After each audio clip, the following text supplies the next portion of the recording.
Hello everyone, and welcome to the My Greek Island podcast with your hosts George Tsounyas and Maria Petrarcu. Now today we're going to do a bit of a different kind of episodes, and we're going to be talking about the famous Athens Epidauros Festival. Now if you've not heard of it, do not fear, by the end of this episode you're going to know everything you need to know about it and a bit of tips and tricks on how to get there. So we'll be talking mainly about two theatres, which is the Theatre of Epidavros, which is in the Peloponnese, and the what we refer to in Greek as the Odeon, which is a theatre in Athens just below the Parthenon, so it's in the Acropolis. And also some other bits and bobs about this amazing festival, which happens once a year. I have actually had the pleasure of visiting both sites. So Epidavros, when I was very young, there's a picture of me like a really 10-year-old. I can't remember how old I was, but I remember it's absolutely breathtaking. Odeon, obviously I've seen it because it's by the Parthenon. But I can't say I've had the pleasure of seeing any performances. And I know you have, Maria. Mm-hmm. You have? You have, right? Yeah. Okay. Of course I have. So that must be quite magical. And before we dive into the episode, you going to say something? I was going to say something. I was going to say you visited when you were young, and I visited twice as well when I was young. So once at school and once at uni. Did you do the whole dropping the needle to see if you could hear it? No. Did you hear the needle? Yeah, you can hear it. It's got the best. Well, you're going to talk about it, and I don't want to steal your steal my thunder.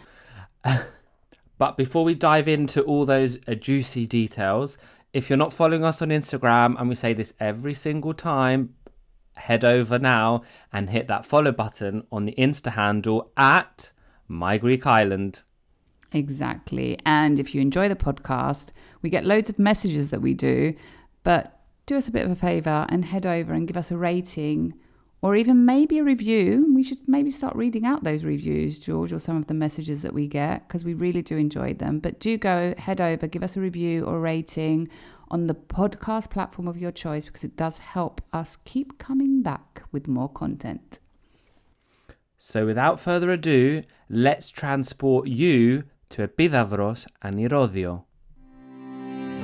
Hello, and welcome to another episode of the My Greek Island podcast, dedicated to take you, the wanderlust, on a journey through Greece. There are 227 inhabited Greek islands. Which one will you visit next? My Greek Island, with your hosts George and Maria.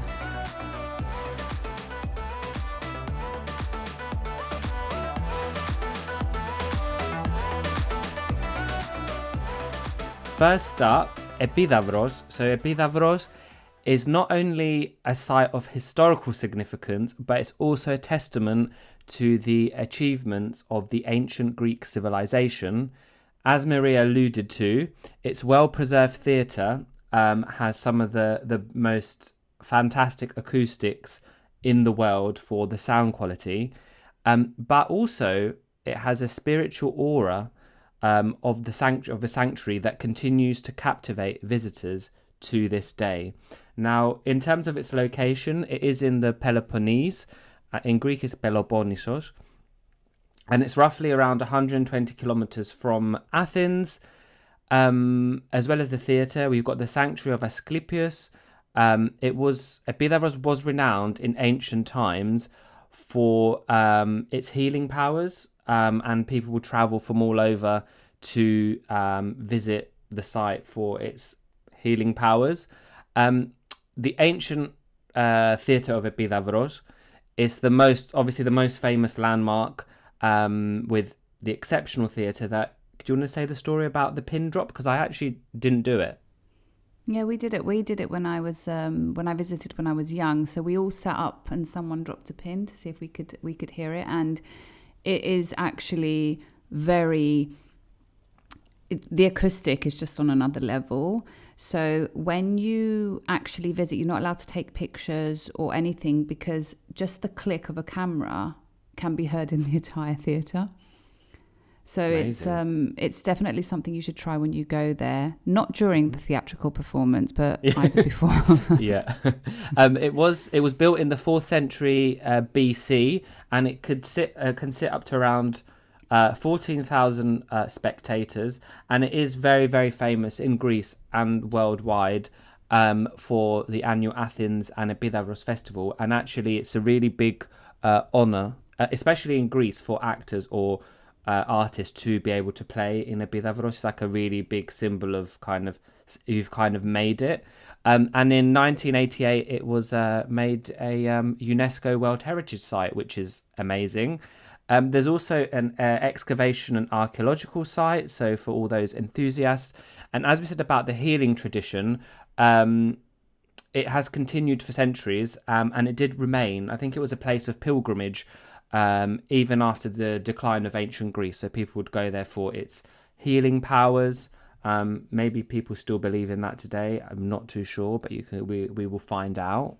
Maybe if we revisit sometime soon, it's definitely a place of spiritual significance. And there's quite a few places in Greece that are of spiritual significance, which are quite fascinating and interesting. So I don't know, maybe we should go and do the energy field around there. Yeah, it's the energy. When you go to like Athens and my favorite hill, Philobabel, there is some sort of energy that you feel. I don't know. Maybe that's just me, but we did mention at the start that I'm sure it's not just you, hon. You see loads of people meditating and doing yoga there. I just say because I'm like you're biased for Athens. I'm like yes, but also there is some energy, and I'm not really into all the energy stuff, but you know I feel it when I'm in Greece. So you mentioned you've been to Epidavros. I've been once as a child, but maybe you've been a few more times. Are you going to tell us about your experiences? I've been 3 times. Once.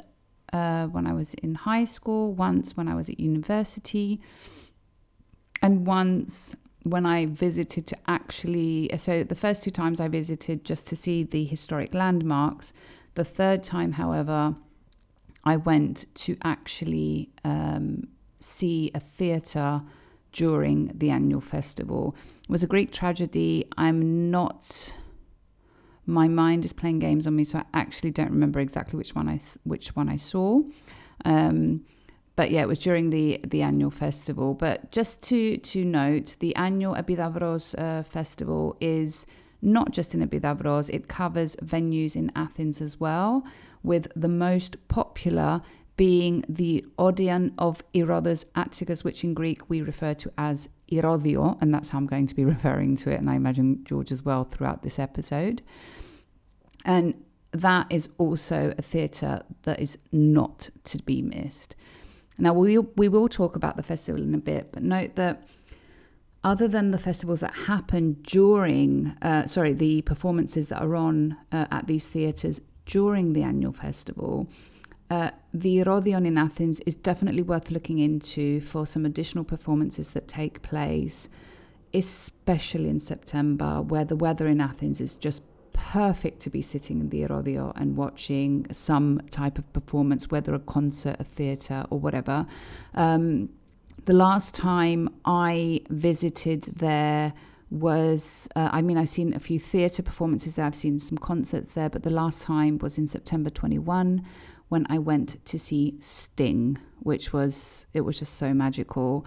And I'm going to leave it in the show notes, George. I'm not sure if you know this or if you've seen it. If you're not, I'm probably going to play it to you next time you're around mine.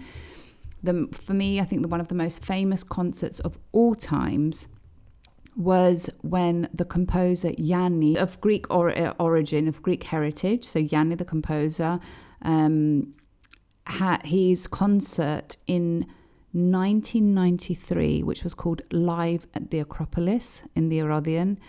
And I think they released video footage of this concert in 1994. And every single time I watch the video where he plays the song Nostalgia, which he wrote for Greece, I just get goosebumps. I actually wish I had been there.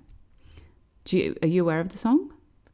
No, it was the first time. I mean, I obviously read it in the show notes, but I need to look it up. You've not heard of the song? No, maybe if I listen to it. You should watch the video. Yeah.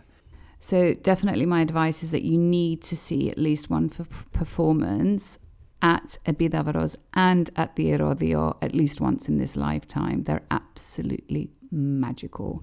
But since we've touched on the second theatre, which is included in the festival, before we dive into some bits and bobs about the annual festival and some more information about Epidavros, George, can you give our listeners some background info about this famous theatre? Yep, of course. And the other thing that came to my mind is, I think, obviously the concerts and some of the shows, they will be for international audiences, but I think maybe some of the theatre shows, like the Greek tragedies, are probably going to be in Greek. But even if it is in Greek, it's still an experience to go and watch kind of an ancient Greek tragedy played out, even if you don't understand. I think if I was in a country where I didn't understand, I would still go, because I think it gives that sort of local feel. So in terms of the Erodio, the name, as you mentioned it before, Odeon of Herodes Atticus, it sounds very ancient Greek, but we call it Erodio. It was built in 16 AD, and it was built by one of the wealthy Athenian citizens of the time in an ode to his late wife. Actually, 100 years after it was built, did you know, Maria, it was kind of destroyed, and it was only fully restored in 1950s. Yep. And it has a distinctive Roman feel. It can host up to 5,000 people. And it's, as we said, it's at the base of the Acropolis. So you're basically sitting, and behind you, up high, is the Parthenon. So it's quite spectacular. Mm-hmm. You can actually visit it as you're walking around. You can see it. Recommending to book in advance or looking online what shows are available when you're there. And one of the things it did say, it can be quite steep up high going down to your seat. So if you're afraid of heights, maybe something to consider. But tell us, Maria, about the actual annual festival itself. So we know about Epidavros now. We've heard about Erodion, but what's a bit more information about the annual festival? Yeah, so we'll leave the official website in the show notes. The Athens Epidauros Festival is effectively an annual cultural festival which takes place every year in Greece during the summer months. Now, we mentioned initially it was just the two theatres, so Epidavros and Erodio. But after 2006, 5 new theatres were added, which are actually based in an industrial venue in Athens. This festival is one of the oldest running festivals in Greece, but also in Europe. It's been going on for about 60 odd years, like 68, nearly 70 years. And it has, you've got musical, dance, theatrical performances, and not just from the local scene, also from the international space. So it's definitely a theatre, it's definitely a festival that if you're there at the time and you're into your cultural things, you're gonna wanna go. We should really be going. I mean, I'm not really into all of that, but I do need to actually go once to say I've been. So maybe we should look up what there is in the summer. I think you might change your mind. I think I've already sent you what's on this summer. Yeah, I know. So have a look if anything appeals to you. But it's definitely, I think you might change your mind. It's such an experience. Yeah, no, I do want to do it for the experience, but it's just like going to the theatre. I like it after the event. Sometimes in it, I'm like, okay, this is a bit too long now. Anyway, that's my own thing. So, yeah, I do. I always enjoy the theatre one thing before that me and you do not. Sorry.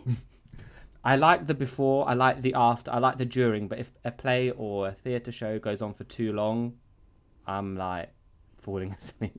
Quite disappointed, George. Sorry. Yeah, it's my attention span. I'm such a cultural junkie. I thought you were too. Oh, well, there's always things you'll learn about me, Maria. Yeah. I hide it well. Indeed. But, with Epidavros, clearly with Erodion, we said it's in the centre of Athens, and the nearest stop, we didn't say actually, to go by metro is metro line Acropolis. Which is on the red line. It's on the red line, and you definitely need to hear the episode How to Get the Metro from the Bite Size Greek edition. And how would our listeners get to Epidavros? Because it's slightly more it's not off the beaten track, but it's slightly harder to get to than going to Odeon. It's not hard to get to. It's definitely harder to get to than Irodio. It's not hard to get to, but you don't have an airport nearby. So the closest airport is Athens International Airport. And from there, the easiest way to get to Epidavros is to drive. And the reason to drive is because you're going to need a car to get around. There's not really, it might be a bit difficult. So if driving is not for you, and the route is actually quite pleasant from Athens to Epidavros. If driving is not for you, you could always book a private transfer, but that would definitely limit you to what you can do and combine it with. Alternatively, you could book a tour, but which usually, though, the tours that are available combine other historic sites, and I'm not sure if you'd be able to stay the night. So you'd get to go to the theatre for sure, but I'm not sure if you'd get to see to stay and see a performance. So we're looking at either driving yourself or, hiring a private transfer. Yeah, and even if you don't see a performance, I think visiting it once in your life, if you like this sort of thing, it's very, very worth it. It is. And I like how you said about driving because of the combination, because I'm sensing you're going to have a combination sorted at some point. But if people are staying there overnight and they may be driving, or they're going on a tour that has a stop and they can choose their accommodation, where would you say is the best place to stay? Because it's not near the beach, is it? It's very close to the beach. It's close, but it's very not close to the beach. beach. So I would definitely recommend staying on the beach front if you're staying in Epidavros, and then driving to the theatre about 15 to 20 minutes to get there, and then staying on the beach. So there's a few areas nearby that you could definitely look to find a good options for accommodation, like Παλιά Epidavros or an area called Panagia. So there's lots of options there. Maybe not some of the best beaches you will experience in Greece, but definitely a great, decent beach. And I'm going to give a top tip. There is an alleged disco, very famous disco. Unfortunately, I didn't manage to go after the theatre. The disco actually never had a name, and everyone would just call it stokapagi, which when you say like stokapagi in Greek, you usually just mean just straight after. It's kind of a slang phrase. They'd always say like stokapagi, like after the theatre. So it would just be back to back after the theatre, and people would go to this disco, and then at some point they just named it Stokapagi, which is called Kapagi, and it's supposed to be a really cool disco that plays kind of retro music. I didn't get to go. I can't vouch. Meant to be super funky. So if anyone does go, let me know how you found it. And if we do go to Epidavros, George, I might be dragging you there just to see how it is. That'd be cool. Yeah. I think the other thing is it's towards the end of that peninsula, there is Portocheli, which is it's getting more and more famous, and lots of hotels and resorts on there. So if you were staying in those hotels, there'd surely be trips up to it, because it's not too far. So Portocheli has some very luxury resorts, had for quite some time. I think it's got its own like private... Some of the hotels are insane there. Yeah, some of the hotels are extremely insane there. Some of them, however, you can visit for the day. You can buy like a day pass. But yeah, that's quite the luxurious option. I just wanted to finish before we move on that if anyone's looking for the Kapagi, it's close to the beach of Yalasi in the area of Panagia. So just FYI. Nice. Maybe we'll be trying it out if we end up going in August. Going back to one of the things you mentioned and you alluded to was a combination, because we do like providing combination things that you can combine your visit to somewhere with. And I think here there are various combinations. So what would be your top take if we were going? So first of all, you can definitely combine it with Athens and maybe even get a performance in the Rodeo as well. or just spend those 2 days in Athens, where we do have a few episodes that are available for you to listen to with some inspiration of what to do in Athens. You can combine it with any of the islands which are part of the Saronic Islands. So that would be Hydra, Spetses, Boros, Aegina, Angistri. So if you want to, like, for example, combine it with Angistri, definitely go check out the episode that we did in the last season where George talks about Angistri, because he has been and I have not.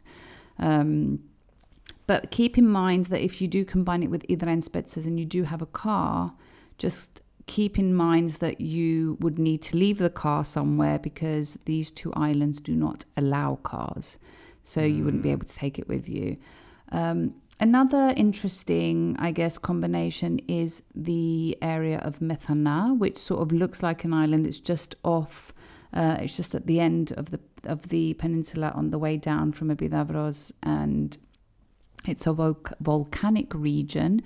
And a super funky thing to do there is a couple based in Methana, Christoph and Nimi, and they are from Budapest and Tel Aviv respectively, and they live there. They moved there from their countries, and they offer. They're a plant-based couple, and they offer like these retreats and interesting accommodation options. So if you want something a bit different, that's definitely worth looking into. And did I mention that it's a volcanic region in Methana? Yes. I wonder did. if Okay. they do wine there, because volcanic areas do well for wine, like Santorini. I'm not That's something sure for us to actually. I didn't explore. check. Yeah, I don't know. I did not check that. And then I'm going to offer 2 more options. So another funky idea is to combine it, especially if you're going beginning of July, is to combine it with an area called Leonidio, where from the 7th to the 10th of July this year, so it's usually the beginning of July, there is a festival which is called Melinzas. And that comes from the Melinzas festival comes from 2 things. Leonidio is very famous for its production of eggplants, which in Greek is melinzana. So the melinzana and jazz. So it's a melinzana. I love aubergines. So they've turned the word melinzana into melinzas, and they have a melinzas festival. So that's definitely worth checking out if you want to combine it. I wonder if they're going to be having masakas there. Like, obviously, if it's a aubergine festival, they're going to be giving out masaka or something to do with everything you can have with aubergine. Why would they give out masaka at the festival? It's such a difficult thing. So they produce. Really I don't think they're going to be giving out moussaka. What they probably are giving out, what is very popular to eat, they're made from eggplant, is their eggplant spoon sweets, which is amazing. Oh my god! I was going to say I haven't had something with with them. I haven't had any aubergine like dessert. Yeah, so it's very good. And everything they make there effectively is with eggplant. Like, I remember when I visited, I had a pizza with eggplant, which was really good. And then one last thing to recommend if you want to combine with Epidavros,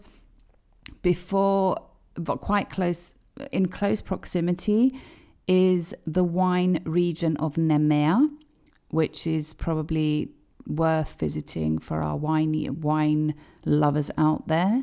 So if you want, you can combine a bit of culture with a bit of wine. So that's my last recommendation. And also, I'm going to add just one final one. On the way to, if you were driving, you are going to go across the Corinth Canal, which is quite nice to stop and have a look. They also do bungee jumping off the bridge of the canal. So I did say to you, would you do, but I don't think I would do bungee jumping, but some people are like, it's something adventurous, something different. I've seen videos and it's quite cool.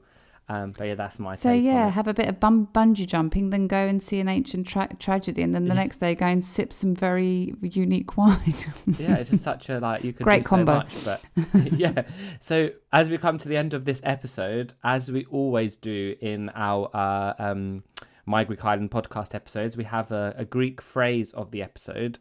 But what we thought today is we're going to give you 3 words that combine pretty much what we've talked about. So the 3 words are going to be for song, theatre, and music. So the words are Tragoúdi, which means song, Théatro, theatre, and music, which is Mουσική. So we have Tragoúdi, Théatro, and Mουσική. So Tragoúdi, Θέατρο, and Mουσική. Amazing. Great. I think that's a wrap for this episode. And next stop, we should actually be booking to go and see something at the Athens Epidauros Festival this summer. I'm committing myself to it. And Definitely. if I hope you do. Time. I will. I'm literally going to resend you the website again. I've actually copy and pasted it up while we were recording, but it was all in Greek. So there is an English part, but I was like, it's all in Greek. I can't do both. Right.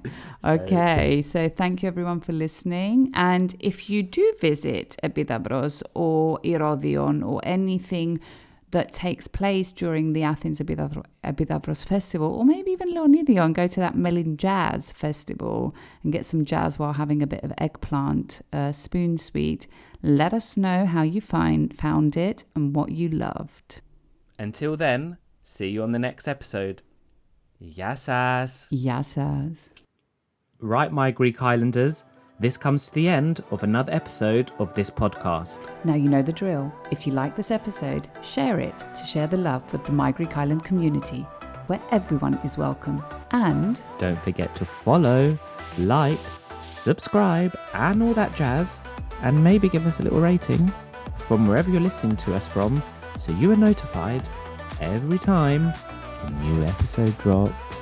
And if you have any suggestions or requests, get in touch. And for those of you visiting Greece, don't forget to tag at My Greek Island on Instagram for a future feature.